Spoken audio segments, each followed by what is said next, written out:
Hey everybody, welcome back to Cabin Creek Homestead. My name is Christine, and here on our farm we are a non-profit horse rescue and therapy center. So here on our property we have, that's one of the minis, knocking the tripod over. We have 2 American miniature horses. We have a quarter horse, 2 Tennessee walking horses. We also have 2 donkeys, and they are quite friendly this morning.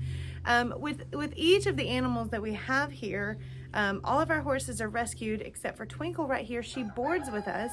All of them need to be worked with regularly to maintain the relationship that we have, but also to fix some of the problematic behaviors that it could either hurt them or hurt us.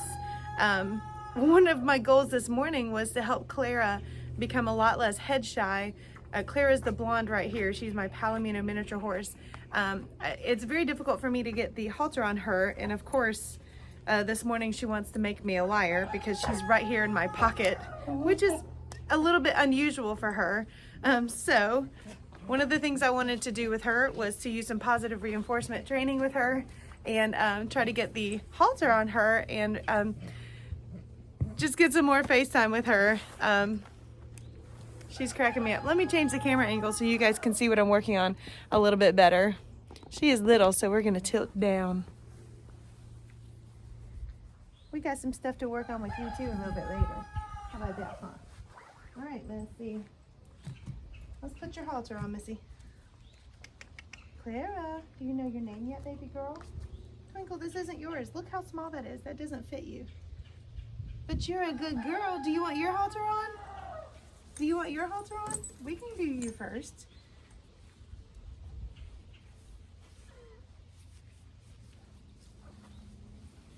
I think you're a show-off.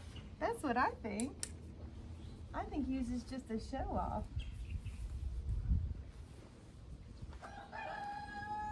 Yes, ma'am. All right, let's see if Miss Clara will come on over for some attention. Come here, Miss Claire.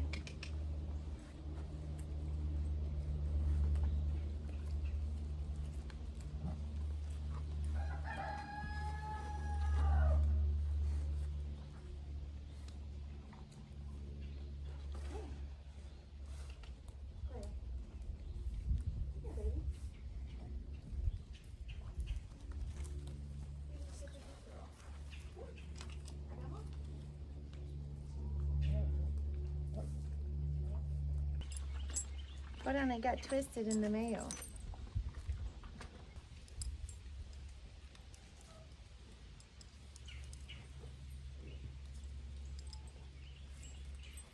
Boy, you're really making me a liar this morning, huh? That's just too small for you. Will it fit you, Miss Aunt B? This is so small. Who would this fit? And you're just letting me mess with your face and everything. My goodness. There's a lot of people out there with some really strong ideas against positive reinforcement. Positive reinforcement as opposed to negative reinforcement, it has its pros and its cons. And I think one thing that we as equestrians, or really anybody that deals with animals, instead of taking a really hard stance one way or the other, I would really suggest that you learn your animals and become a student of your animal. There are things that work for Twinkle and that work for Clara that really don't work on my donkeys. And so instead of a very boxed singular approach to animals in general, I think one of the best things that we can do as an animal lover, an animal owner, an animal trainer is to get to know your animal and what works for them. Twinkle here has some pain memory. I have ruled out what I really do not think that she deals with pain, but I think one of the things that I'm noticing in her is she nips when we're putting the saddle on, which can be a sign of ulcers.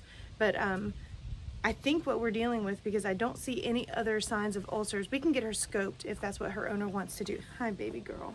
But I think she has a pain memory associated with a saddle, which it could have been from ulcers, and it could have been from a bad owner. It could be from the memory of a very poorly fitting saddle. So one thing that I want to do with her is just a lot of repetitive training, repetitive behavior on my part, and her becoming to associate joy and something pleasant with the saddle. So I'm going to be using Sweet Feed with her. I'm going to put the saddle on and give her a treat. Take it off, give her a treat. Put it on, give her a treat.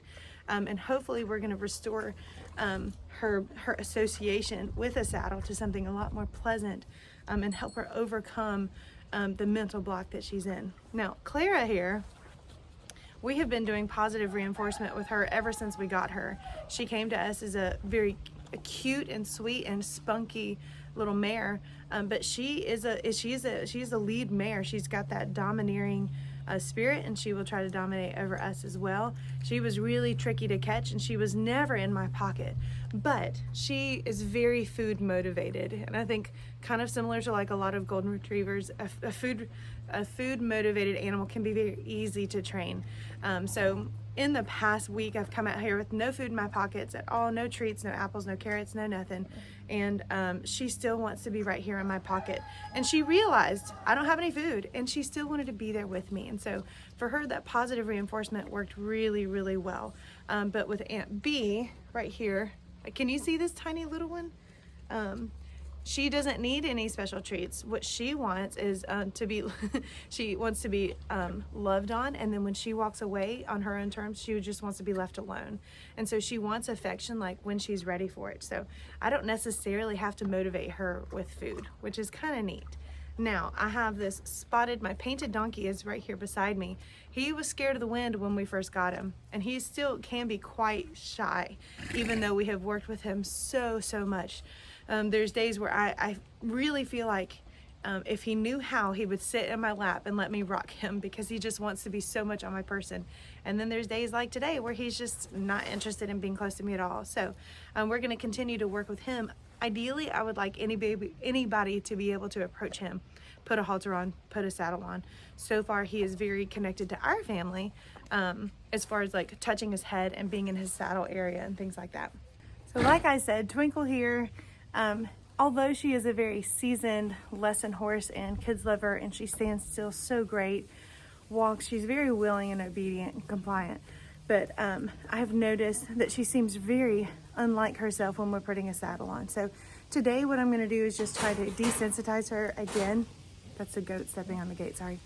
I want to try to desensitize her again to having the saddle put on her. And if indeed she's not in any pain, then the goal of this is just to erase that pain memory by associating it with something much more pleasant. So I'm going to tie her, and we're going to just start. You are the cutest thing I've ever seen. That's a very good girl.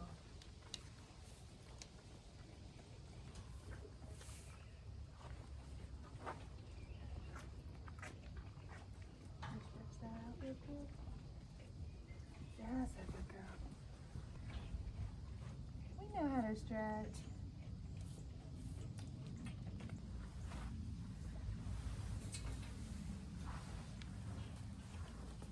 So watch her body language. The ears went back.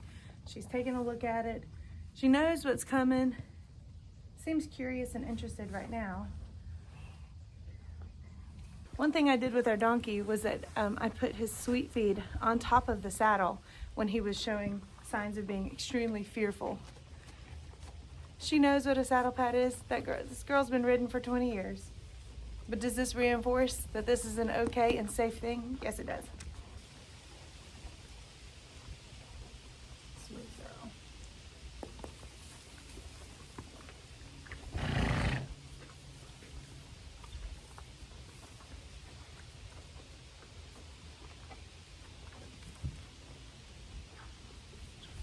That's a good girl.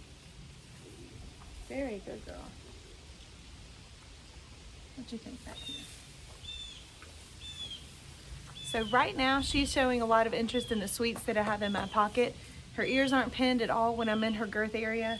And I think we're already seeing signs that she can ignore the saddle pad on her back and focus on the sweets that are in my pocket. Last week when I had 2 girls out here for therapy, the second that we started to mess with her while grooming in her saddle area and then putting the saddle pad on, she was very nippy. And it wasn't like she was gonna make contact, it was like a warning. It was a very much like put her mouth back and just kind of mouth at you. So I don't think we're actually in danger of being bitten because she's just a darling animal. But she was trying to communicate something to us. Yes, baby.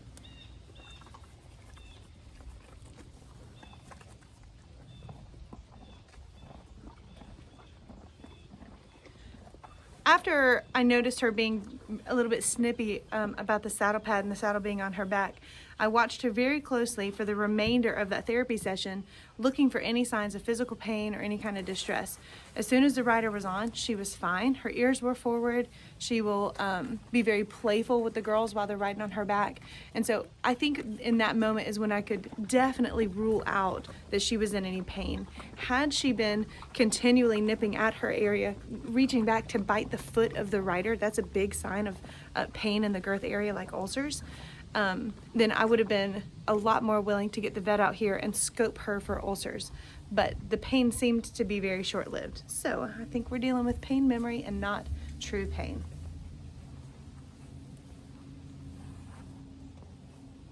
What you think? The donkeys are over here. Do you want a saddle pad too? You want a saddle on you? All right, I'm gonna put it on again. I'm gonna wait for you to stand still, baby. I think you untied yourself, didn't you?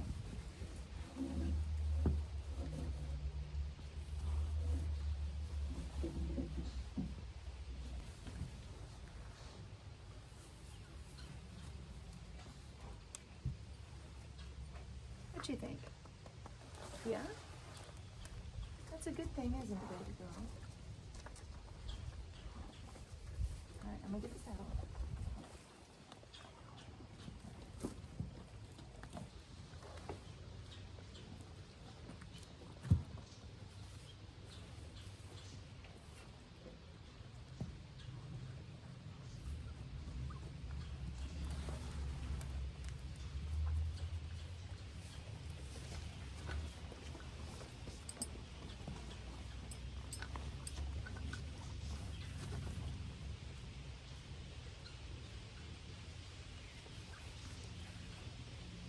What you think?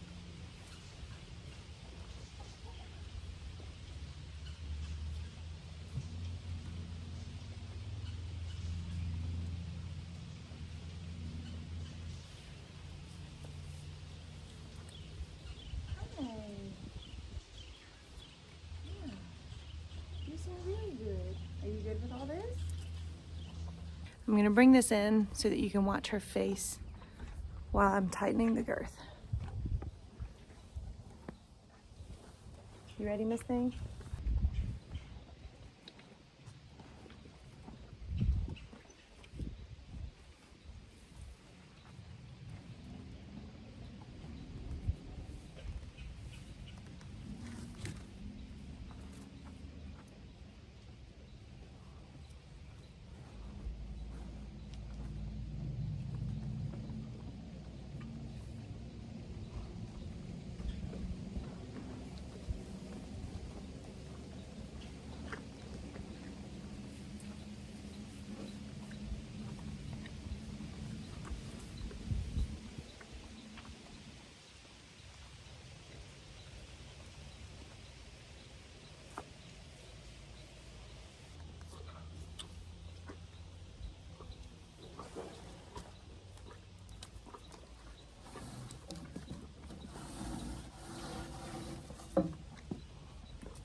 Go for a walk.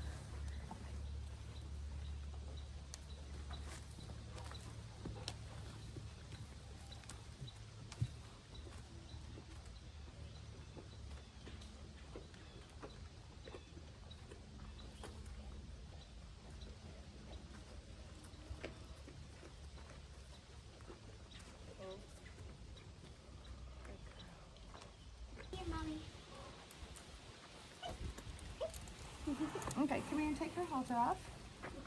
Right here. Hey, stop it. Stop it.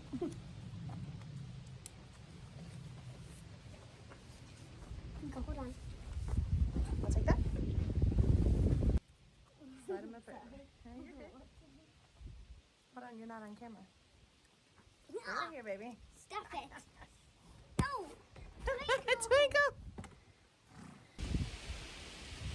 Hey, Helen. I don't think she likes me. had kids in the past who really abuse her? Let me try it.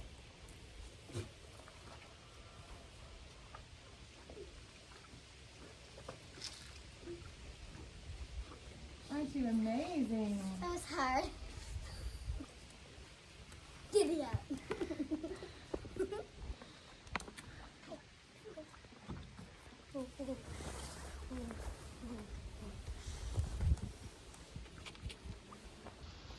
All right, Miss Thing.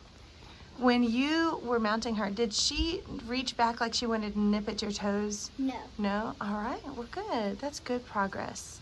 Hopefully, we are creating some good associations here.